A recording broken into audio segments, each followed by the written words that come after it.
কক্সবাজার যে সংসদ নির্বাচন ৩ আসনটি রয়েছে, এই ৩ আসনের যে রামু উপজেলাটি রয়েছে, এই রামু উপজেলার মধ্যে আমরা উপস্থিত রয়েছি। আমরা আজকে সাধারণ জনতার কাছে জিজ্ঞাসা করার চেষ্টা করব এবং তারা পছন্দের প্রার্থী হিসাবে কাউকে বেছে নিয়েছেন এটা জানার চেষ্টা করব। চলুন দেখে আসি। কক্সবাজার যে সংসদ নির্বাচন ৩ আসনটি রয়েছে যে রামু উপজেলাতে, এখন আপনি পছন্দের প্রার্থী হিসাবে কাকে বেছে নিয়েছেন? আমি রুত্তমার কাজল ভাইকে।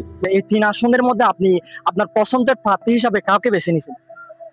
এই রাজার ভোটের ভিতরে আমি তো জামাতকে বেশি পছন্দ করবো। যেমন সামনে যে সংসদ নির্বাচন হিসাবে আপনি কাকে বেছে নিয়েছেন? না, আপনি কাকে বেছে নিয়েছেন? ভোটটা কাকে দিবেন আপনি?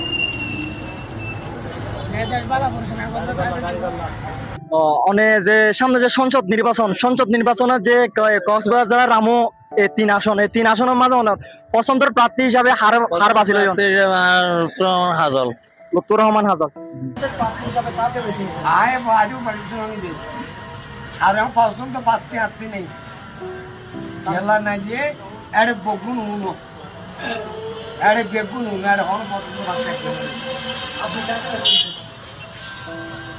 হ্যাঁ দাদা, কাজল ভাইকে দেবো। আর কারে দেবো? কাজল ভাই। হ্যাঁ কাজল ভাই। আপনি কাকে দিবেন? ও হইছে না দানেশী। আপনি কাকে দিবেন? আমি লুৎফর রহমান কাজল ভাইকে। সংসদ নির্বাচন হিসাবে পছন্দের প্রার্থী কাকে বেছে নিয়েছেন? লুৎফর রহমান কাজল ভাই। যে কক্সবাজার যে সংসদ নির্বাচন ৩ আসনটি রয়েছে, এই ৩ আসনে আপনি পছন্দের প্রার্থী হিসাবে কাকে বেছে নিয়েছেন? পছন্দের প্রাপ্তি হিসেবে তো আমরা চাই ভালো একটা লোক, যেহেতু কক্সবাজারকে ভালো একটা জায়গায় নিয়ে যেতে পারে সেরকম লোক চাই। আর আমরা যদি সুখে শান্তিতে থাকতে পারি, নিরাপদে থাকতে পারি, সেরকম একটা লোক চাই। সামনে যে নির্বাচন কক্সবাজার যে ৩ আসন, এই ৩ আসনে আপনি তো রামু উপজেলারই মনে হয়। জি, আমি রামু রাজার। জি, আপনি পছন্দের প্রার্থী হিসাবে আপনি কাউকে বেছে নিয়েছেন? আমি পছন্দের প্রার্থী এখনো তো বেছে নিতে পারি নাই, কারণ সব এখনো আসে নাই।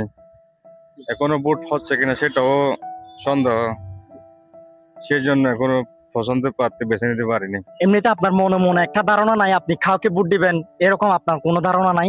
আমি একটা ভালো মানুষ খুঁজে, কোন ভালো হবে এলাকার দেশের, তাকে আমি ভোটটা দেবো। আমার আমানত। সংসদ নির্বাচন রয়েছে, এই পছন্দের প্রার্থী হিসাবে আপনি কাউকে বেছে নিয়েছেন?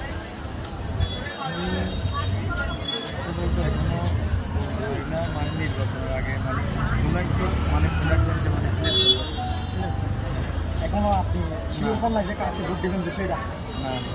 এখনো বলতে পারবো। তো মনে করেন যে